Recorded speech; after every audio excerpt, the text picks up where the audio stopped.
ازيك يا ورور؟ وانا متعمد اقول لك يا ورور لان على راي الاستاذ سعاد حسني الشجر الناشف بقى ورور، وده ان دل على شيء فيدل على ان اي شيء ممكن.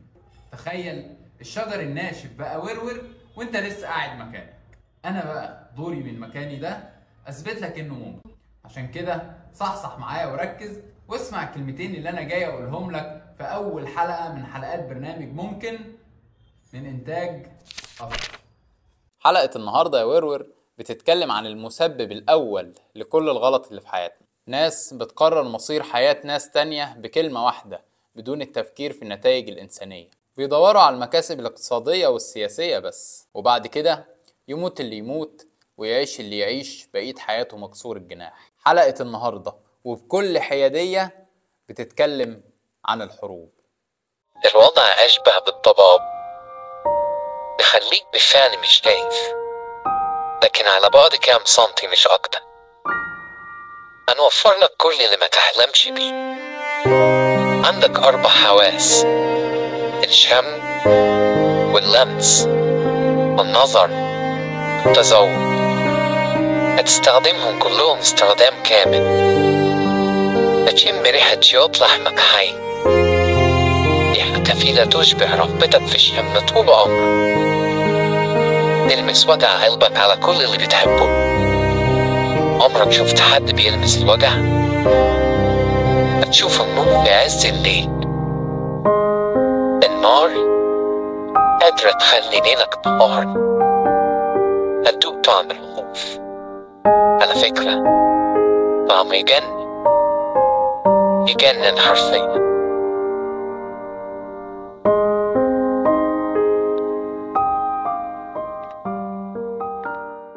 الحرب يا ابو الوراور بتطلق على اي نزاع بين طرفين مختلفين بقى سياسيا اقتصاديا او حتى دينيا. قال عنها كارل فون في كتابه عن الحرب إنها عمليات مستمرة من العلاقات السياسية، ولكنها بتقوم على وسائل مختلفة. بالبلد يا ورور هما جماعات بينهم صراعات في الرغبات أو مصالح متعارضة، أو طرف ضعيف عنده حاجات مش عند طرف تاني أقوى منه فيقرر يعلن عليه الحرب. أنا حاسك مش فاهمني، هبسطها لك. انت لو معاك طبق كشري وانا جيت اخدت منه معلقه هتحس بحاجه؟ اه طبعا هتحس، ما هو طبقك مش طبقي. انت ما تحسش بحاجة لما اروح انا اشتري طبق لنفسي، انما ما بقاش شحات وبجح. وللعلم الحروب مش مقتصر علينا كبشر. انا عايز اقولك ان النمل بيخوضوا حربا انت لا تعلم عنها شيئا يا ورور، وده بجد على فكرة. في صراعات بين مجموعات النمل ممكن توصل انها يطلق عليها حرب، كمان بين مجموعات الشمبانزي وغيرهم كتير من الحيوانات اللي بيبان عليها السلوك العدواني في كتير من الاحيان. تيجي تقولي طب ليه اصلا ما كل دولة تعيش مع نفسها في سلام ونخلص؟ ليه البني ادم بيجري على حاجة زي الحرب ممكن تدمره هو اول واحد؟ بص يا ورور، انا عارف انك انسان لابعد الحدود، بس في حاجات الانسان غالبا ما بيعرفش يتحكم فيها، زي مثلا رغبته الدايمة في التوسع وطمعه، وزي معتقداته الدينية اللي اتغرست جواه من وهو صغير، والاماكن والرموز اللي بتخص دينه زي القدس بالنسبة لك مثلا، او زي قلة موارده فيروح يدور عليها عند حد تاني.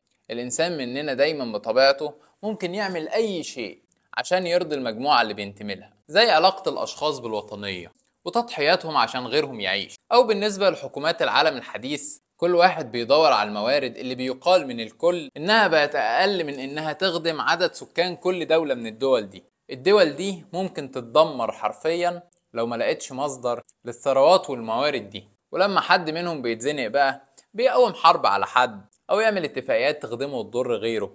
زي ما قلت لك كل واحد بيخدم المجموعة اللي بينتمي ليها، وده سبب كافي يقوم حرب ملهاش نهاية. الحروب يا ورور ليها أنواع كتير جدا. يعني مثلا عندك الحرب غير المتكافئة، ودي يا سيدي اللي ما بيكونش فيها تكافؤ بين القدرات العسكرية بين الدول اللي بينها حرب. يعني دولة قوية جدا بتمحي دولة ضعيفة جدا.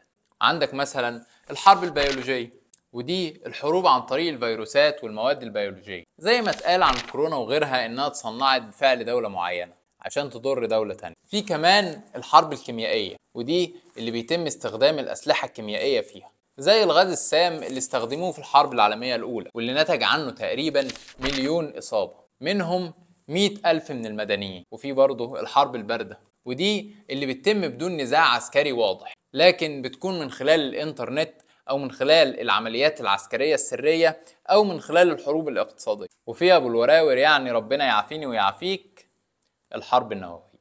الحروب بدأت قبل فجر الحضارة يا ورور، كانت عبارة عن غارات صغيرة بيقوم بيها البشر.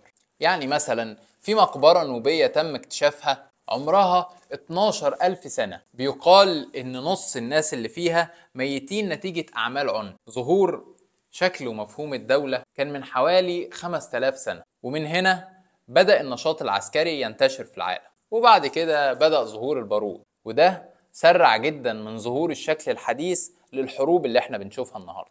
قال لورانس كيلي في كتابه الحرب قبل الحضارة إن ما يقرب من 90 ل 95% من المجتمعات المعروفة عبر التاريخ شاركت على الأقل في حرب واحدة. وفي أوروبا الغربية في أواخر القرن ال 18 كان في أكتر من 150 صراع في أكتر من 600 مكان تقريبا. وقال تقرير الأمن البشري العام 2005 إن الصراعات العسكرية انخفضت بشكل كبير جدا من بداية التسعينات. بس أحب أبشرك يا أخي الورور إن ده مش بسبب تحضرنا كبشر إطلاق، ده بسبب ابتكارنا لأساليب حرب تانية غير الحروب المسلحة المباشرة. العلم بقى بيلعبها من تحت لتحت يا أبو الوراوي. الحرب يا ورور ليها وشين، زي الملك والكتابة بالظبط. الملك دايما بيؤمر بالحرب، أما الكتابة دايما بتكون عن المفقودين والميتين نتيجة الحرب. الإمبريالية يا ورور بتعمي، تخليك عايز تملك الدنيا وما فيها، رغبة كبيرة للتوسع وفرض السيادة وكسب الموارد غير المشروع. ولو ما تعرفش ايه هي الإمبريالية تعال أقولك.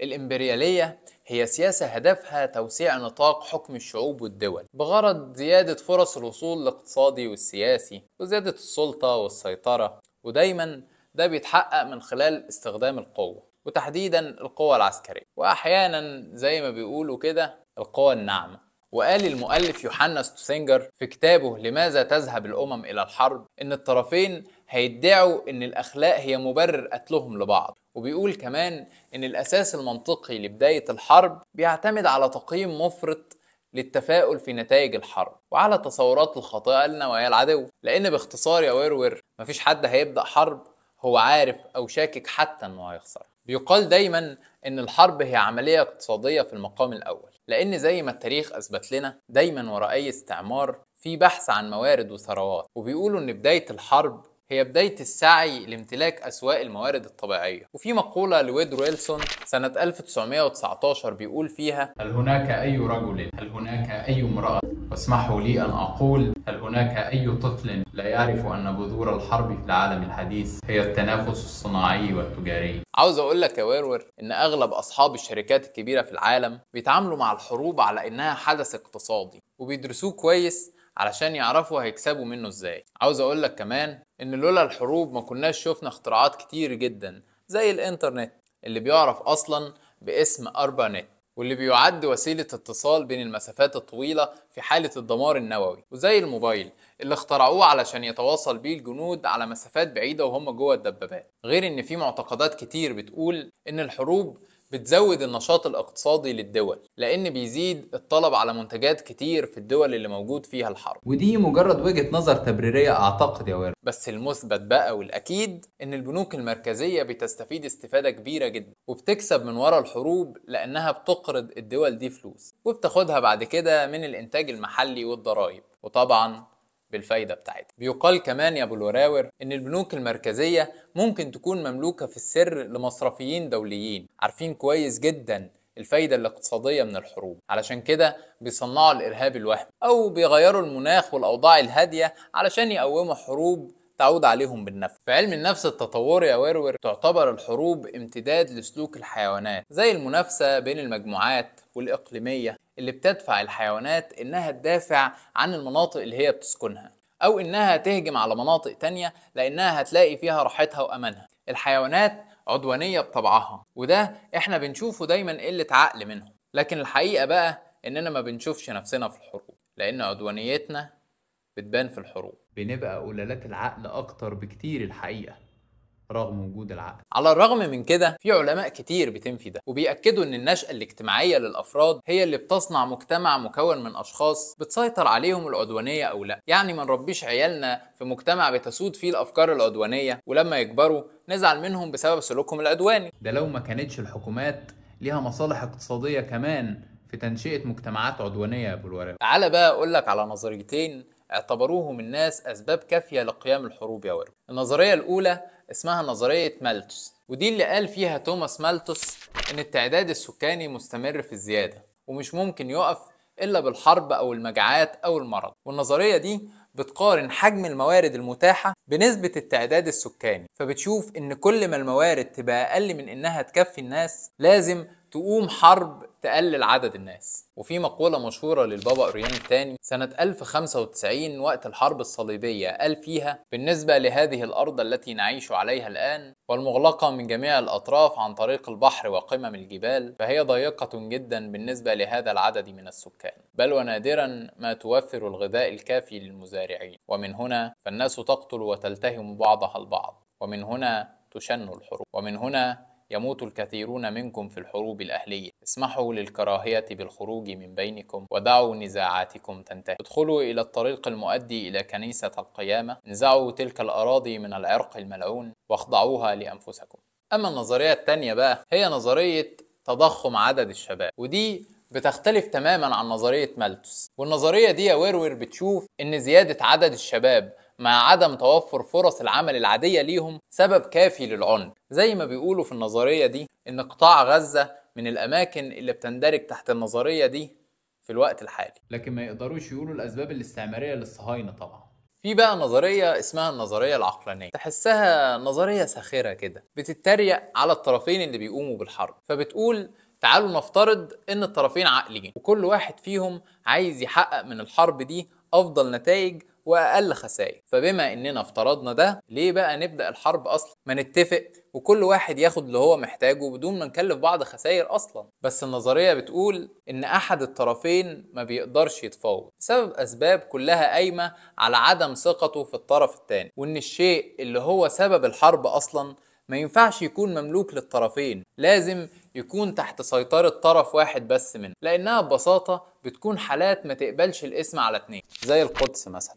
ده شيء بيتعلق بالدين والهوية، ما ينفعش اديك حتة منه او نتساوم عليه. وهنا واحد مننا هياخد قرار الهجوم والتاني هياخد قرار الدفاع، وتبدأ الحرب. بعد ما تقوم الحرب وتخلص بتسيب اثار ما يقدرش البني ادم يتخطاها، بتسيب اثار في نفوس الناس اللي مرت بيها والناس اللي فقدت أعز ما تملك من أشخاص وأحلام وممتلكات، بتسيب علامات في الروح، بتسيب كوابيس ومخاوف دايما من المستقبل وهلاوس دايما عن الماضي الأليم. بقرار من شخص لن يمس تقريبا بأي أذى بيموت الملايين بضغطة زناد، أو سقوط قنبلة نووية على أحد الأحياء اللي ما تعرفش شيء عن صراعات العالم اللي قامت بسببها الحرب. الأشخاص اللي بيبدأوا الحرب يا ورور لو شاكين بنسبة بسيطة ان الحرب دي هتطولهم عمرهم ما هياخدوا القرار. ورغم قسوة الحروب يا ابو الوراور لكن فيها حاجات مضحكة برضه، زي شيء بيسموه اخلاقيات الحرب، ودي تقريبا اللي بيحددوا فيها امتى الدولة تحارب ونستخدم السلاح ده امتى وده امتى، والحرب دي تبدأ متأخر عشان ما نصحيش الشعوب التانية ونزعجهم. طبعا بهزر يا ورور بس اسمها لوحده يضحك. طب يا جماعة ما نحط قانون يلغي ويجرم اي نوع من انواع الحرب، بدل ما احنا حاطين اخلاقيات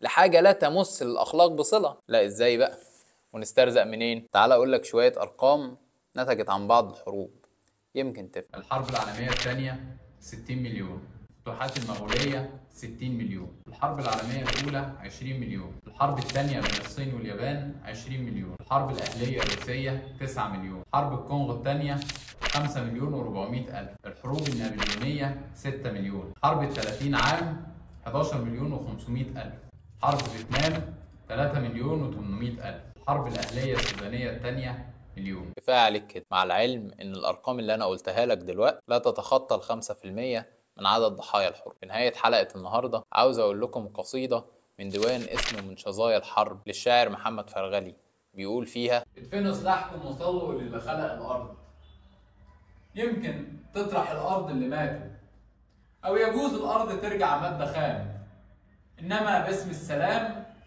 او بنية تبقى وردة صلح بين انسان وارض، ادفنوا سلاحكم وصلوا السلاح ضد المحبة، والصلاة بالحب فرض. ما تنساش تتفرج على الحلقة التانية اللي تعتبر تكملة لحلقة النهاردة، ولو ما نزلتش استناها لما تنزل لأن فيها حاجة تخص. ولو استفدت من كلامي أو حرك فيك شيء اعمل سبسكرايب علشان يوصلك كل جديد، لعل وعسى أكون سبب يخليك تقتنع إنه ممكن. مع السلامة.